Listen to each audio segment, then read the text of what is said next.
Esteja convosco. Ele está no meio de nós. Proclamação do Evangelho de Jesus Cristo segundo Lucas. Glória a vós, Senhor. Naquele tempo, Jesus andava por cidades e povoados, pregando e anunciando a boa nova do reino de Deus. Os 12 iam com ele e também algumas mulheres que haviam sido curadas de maus espíritos e doenças. Maria, chamada Madalena, da qual tinha saído 7 demônios, Joana, mulher de Cusa, alto funcionário de Herodes, Susana e várias outras mulheres que ajudavam a Jesus e os discípulos com os bens que possuíam. Palavra da salvação. Glória a vós, Senhor. Ave Maria, cheia de graça, Senhor é convosco. Bendita sois vós entre as mulheres. Bendito é o fruto do vosso ventre, Jesus. Santa Maria, Mãe de Deus, rogai por nós, pecadores, agora e na hora de nossa morte. Vinde, Espírito Santo, vinde por meio da poderosa intercessão do Imaculado Coração de Maria, vossa amadíssima. Podemos sentar um pouquinho? Jesus, manso e humilde de coração.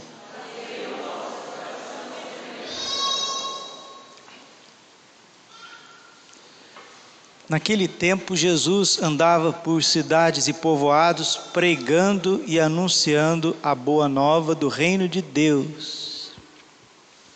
Os 12 iam com ele, e também algumas mulheres que haviam sido curadas de maus espíritos e doenças.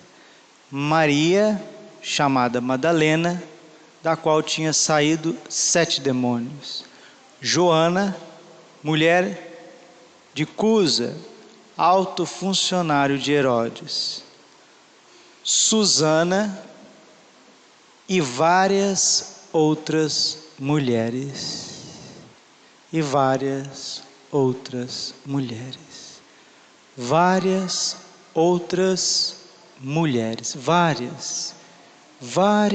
outras mulheres encontraram o Senhor e mudaram de vida. Uma dessas mulheres é a dona Dalva, que encontrou o Senhor, que encontrou a pregação do Evangelho, que encontrou a misericórdia do Senhor no sacramento da confissão, que encontrou a bondade de Jesus quando aliviou as suas doenças, suas dificuldades, na unção dos enfermos, que se alegrou com Cristo. Por isso, o Evangelho coloca que várias outras mulheres, vários outros discípulos encontraram Jesus, porque são incontáveis. E a lógica, meus queridos, ela é muito simples. Você está vendo nosso Senhor Jesus Cristo fisicamente? Você não está vendo Jesus fisicamente. Você pode enxergar pelos olhos da fé Jesus no sacrário. É a presença viva de Jesus, real, verdadeira, no sacrário. Mas fisicamente, tal como ele estava em pé no Monte das Oliveiras, tocando as crianças, abraçando, você não está vendo. Nossa Senhora, você pode olhar para a imagem de Nossa Senhora, pode rezar com ela, mas você não está vendo Nossa Senhora, você não está tocando Nossa Senhora. Se os 2 maiores amores da nossa vida, o Sagrado Coração de Jesus e o Imaculado Coração de Maria, para nós são invisíveis, nós precisamos vê-los, tocá-los com os olhos da fé. Não é lógico que tudo aquilo que é mais precioso também com o tempo vai se tornando invisível para os nossos olhos. É aquele autor francês, Exupéry, autor do livro famosíssimo, best-seller, Pequeno Príncipe. O essencial é invisível aos olhos. As coisas materiais, elas perecem, as paredes racham, os carros enferrujam, as árvores secam, nós ficamos doentes, envelhecemos, mas o que é espiritual, isso não passa, não passa. São Paulo que diz, na segunda carta aos Coríntios, no capítulo 4, não miramos as coisas materiais, porque elas são efêmeras, miramos as coisas espirituais, porque são eternas, são eternas. A nossa alma é espiritual, e é na nossa alma que Deus habita. Santo Ambrósio, que batizou Santo Agostinho, ele diz isso, que Deus permitiu que a morte entrasse nesse mundo, depois da redenção de Cristo, depois do batismo, a morte continua ceifando os filhos de Deus, mas isso não é um castigo, não é algo terrível, pelo contrário. Santo Ambrósio, que é doutor da igreja, um homem inteligentíssimo, sábio, ele diz que a morte, na nova aliança, depois do batismo, Deus permite que a morte vigore como um remédio. Remédio. Que, padre? Remédio, a morte é um remédio. O senhor está falando certinho, o senhor não errou, não? Sim, a morte é um remédio, porque seria um tormento viver neste mundo eternamente. Este mundo que nós conhecemos, viver aqui eternamente seria um tormento, seria um castigo pior 10 vezes do que o purgatório. Seria, desculpe, um inferno viver aqui eternamente.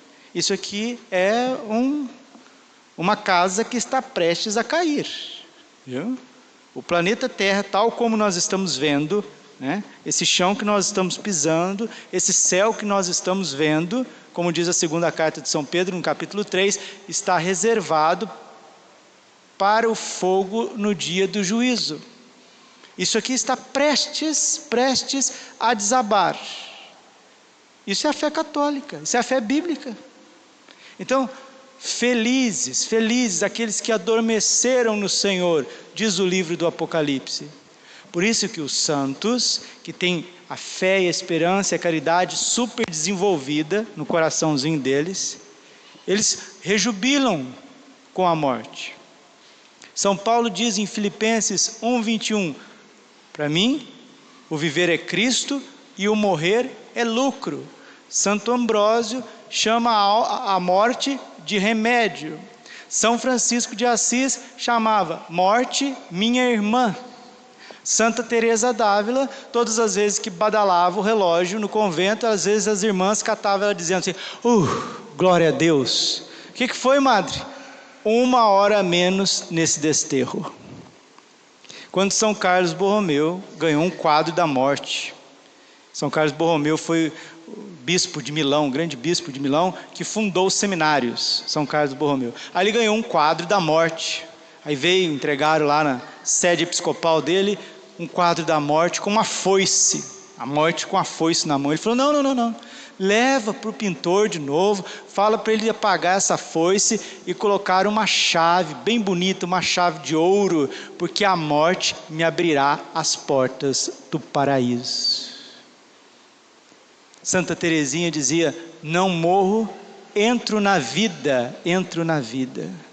E se soubéssemos, nós soubéssemos o que é a morte do justo. O que é o justo? Pessoa que encontrou o Evangelho, encontrou o sacramento da misericórdia, que encontrou o coração imaculado de Maria, o perdão, a reconciliação. A pessoa que amou a Santa Cruz, a cruz da vida, a pessoa que vai oferecendo. Se a gente soubesse o que é a morte de um justo, de uma pessoa num processo de purificação, de perfeição, não ficava um aqui, nós queria tudo embora. Você ia falar para a tua mulher, estou indo, tchau, benção. Você ia falar para o teu marido, enjoei de você. Já vai embora. Certo? Fica a dor? Fica. Quando Lázaro morreu, Jesus chorou. Mas Jesus chorou porque ele é homem. Ele é verdadeiramente homem. Jesus é igual a nós em tudo, exceto no pecado. Hebreus capítulo 4, versículo 5. Exceto no pecado. Por isso que ele chora. Jesus, quando ele está alegre, ele está alegre. Nas bodas de Caná ele estava alegre, estava lá dançando as festas judaicas, tomando um vinho. Sim, ele tomava o vinho, não é o vinho que tomava ele, né? Porque hoje em dia é o vinho que toma as pessoas, é a cerveja que toma as pessoas, é a droga que toma as pessoas. Agora você tomar uma tacinha de vinho doce, a coisa mais bonita do mundo. Santo Tomás de Aquino diz que uma das formas lúdicas da gente ter prazeres lícitos nesta vida é tomar uma taça de vinho. Que coisa boa! O senhor deve ter tomado taças de vinho com a dona Dalva, não deve ter tomado? E é isso, o casal gosta às vezes de tomar uma taça de vinho, mas a cultura nossa, cultura brasileira, Herbert Richards, né? Não é a gente que toma vinho, é o vinho que toma a gente, é a cachaça que toma a gente, é a cervejada que toma a gente. Aí tem gente que tomou até pavor, né? Tem pavor de álcool, como tem pavor do coronavírus, né? Ficou traumatizado. Mas o problema não está na bebida, ali na taça de vinho, ou numa garrafinha de cerveja, está no coração humano. Jesus deixava as emoções dele virem à tona, isso é ser humano. Jesus chorou diante de Lázaro e falou para Maria e para Marta, para que elas não se entristecessem, porque se elas crescem, elas veriam a glória de Deus. Se tu creres, verás a glória de Deus. E Jesus ressuscita Lázaro. 4 dias. A ressurreição de Lázaro é a prefiguração da ressurreição da dona Dalva. Talvez você já perdeu seu marido também, sua esposa, seu pai, sua mãe, seu ente querido, seu filho. Tem gente que perdeu o filho. Então a ressurreição de Lázaro, depois de 4 dias já, em decomposição, a gente vê Lázaro, né? O Evangelho nos relata Lázaro saindo todo amarrado. Imagina que cena pitoresca, meu Deus do céu. E as pessoas tirando as faixas de Lázaro e ele purificado com a pele pura como de uma criança. Esse é o poder de Jesus. Todas as pessoas que morreram, os nossos entes queridos, o próprio Sagrado Coração de Jesus, Jesus que já está ressuscitado, a Virgem Maria que já está ressuscitada, Jesus e Nossa Senhora como primícias da ressurreição. É a leitura da missa de hoje, a primeira leitura da carta aos Coríntios. E São Paulo está dizendo muito claro para todos nós, 1 Coríntios capítulo 15, versículo 19, se é só para esta vida que colocamos a nossa esperança em Cristo, somos de todos os homens os mais dignos de compaixão. A palavra correta aqui não é compaixão, é lástima, né? O que é lástima? Vou fazer entender com uma linguagem mais atual. Se é só para cá que você é cristão, vou fazer uma linguagem atual, você não passa de nós dois, eu, você, nós, idiotas. Desculpa, a palavra é forte, mas é otários. Bestas quadradas, é isso que São Paulo quer dizer nesse versículo.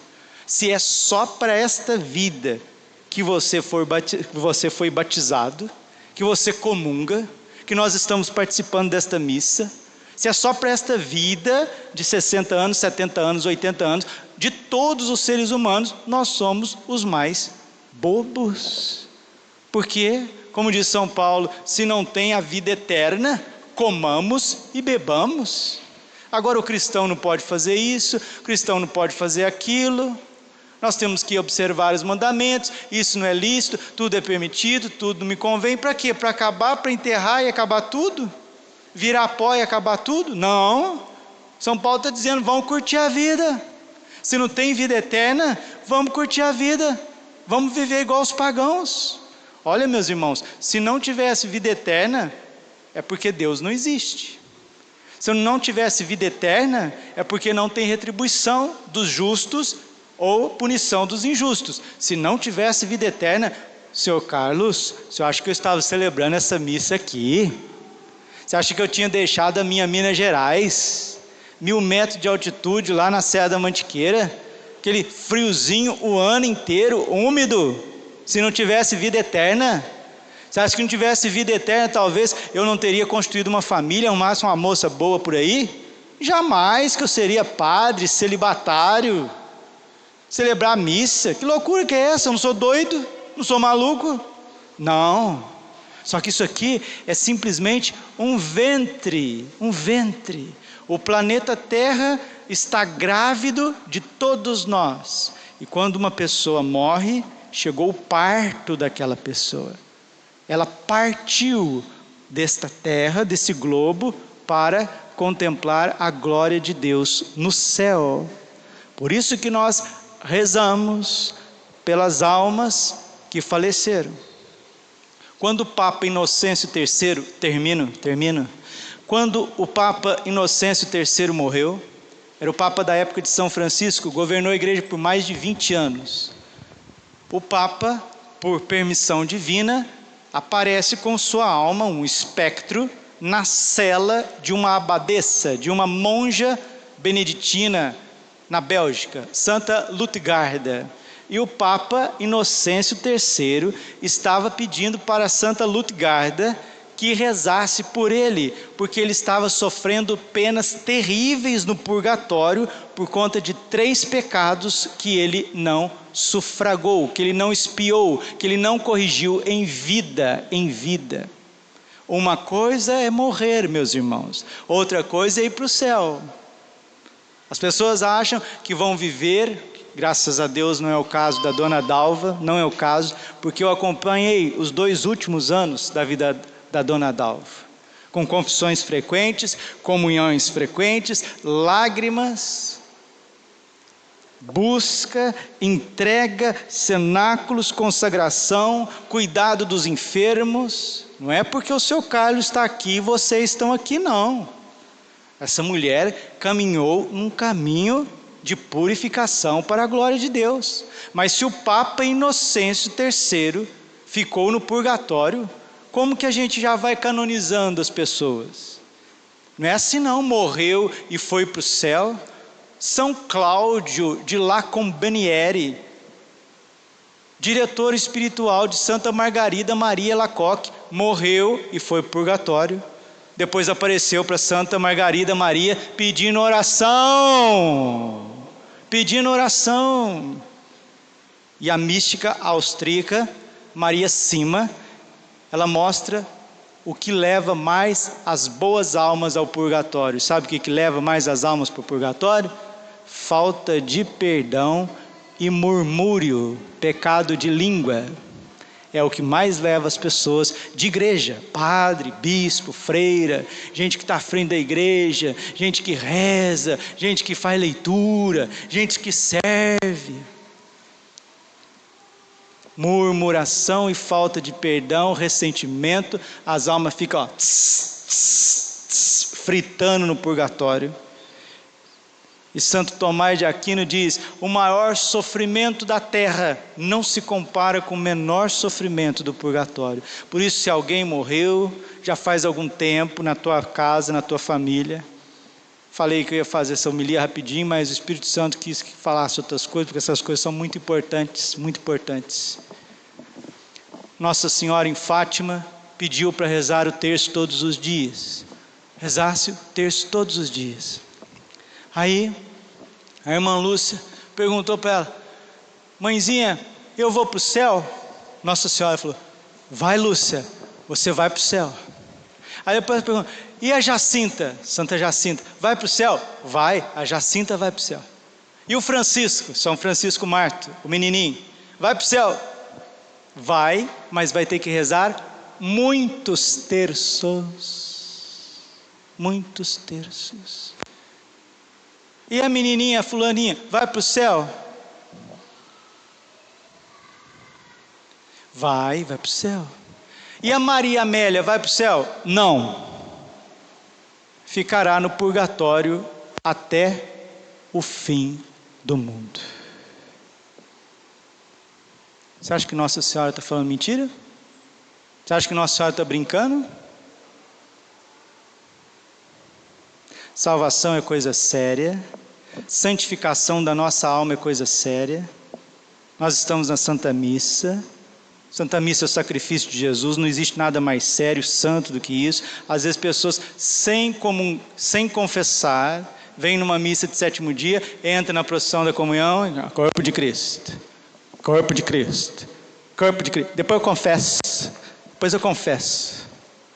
A pessoa está comungando a própria condenação, está brincando com a palavra de Deus, ou está brincando, ou não tem catequese, não tem esclarecimento. 1 Coríntios capítulo 11, versículo 27, que cada um examine a si mesmo antes de comungar, porque aquele que comunga indignamente está comungando a própria condenação.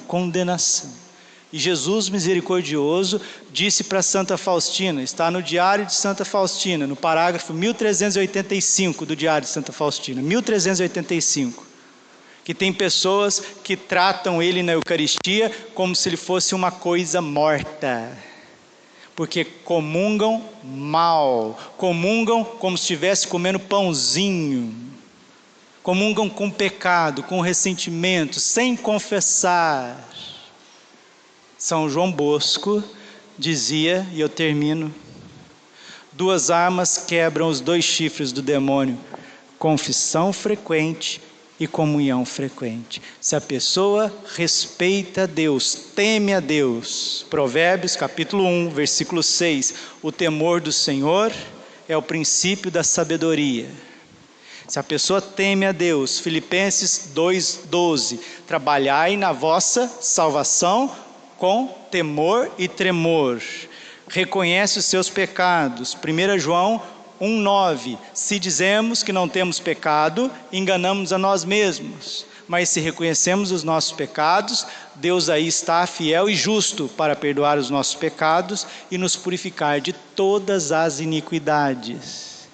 A pessoa teme a Deus, reza o seu tercinho todos os dias, como Nossa Senhora pediu em Fátima, confessa os seus pecados, oferece seu sofrimento, vem na Santa Missa com amor, com adoração, se prepara para comungar, ou se não está preparado para comungar, com muita humildade, se abstém da comunhão, porque a gente não tem direito de comungar. Eu tenho direito. Você não tem direito, não, calma. Vai eu não confessar toda semana, para você ver se eu tenho direito de celebrar a missa.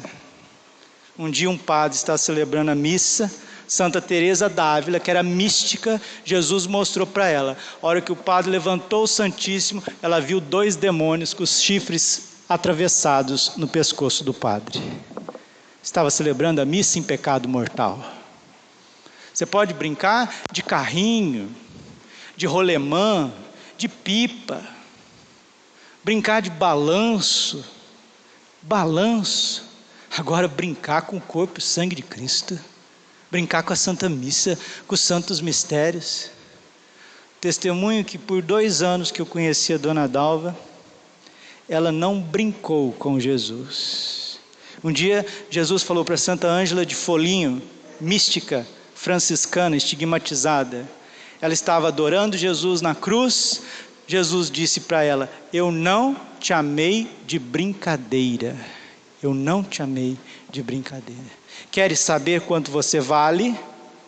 Diz Santo Agostinho: olha para a cruz, você vale um Deus crucificado. E a pessoa que toma consciência disso, ela morre em paz. Quer vivamos, quer morramos, pertencemos ao Senhor. Que esta missa de 7º dia, da alma da Dona Dalva, sirva para nós como um caminho de conversão. E se nós já estamos, graças a Deus, nesse caminho de conversão, que sirva para nós um caminho de santificação. E nós vamos oferecer a ela agora, a Deus Pai, Filho e Espírito Santo, ao Pai Eterno, a santa vítima de amor, Jesus Cristo, e que Nossa Senhora interceda por ela, para que ela contemple cada vez mais a face de Deus.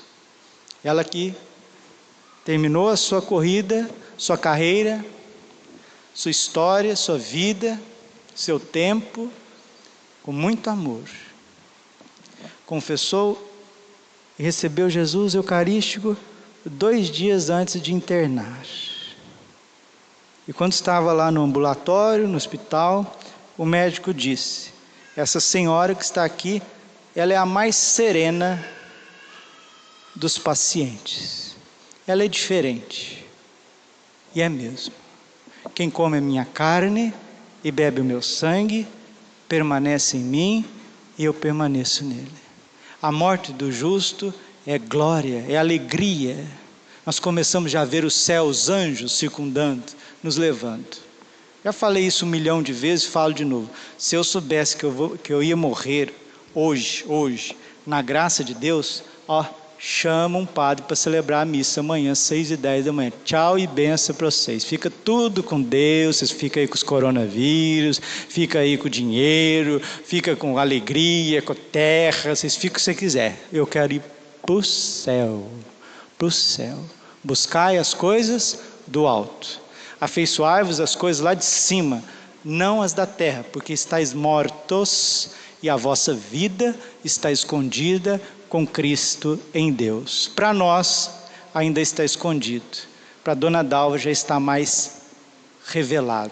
E se falta um pouquinho, vamos completar com esta Santa Missa as nossas indulgências e o nosso sacrifício. Glória ao Pai, ao Filho e ao Espírito Santo, como era no princípio, agora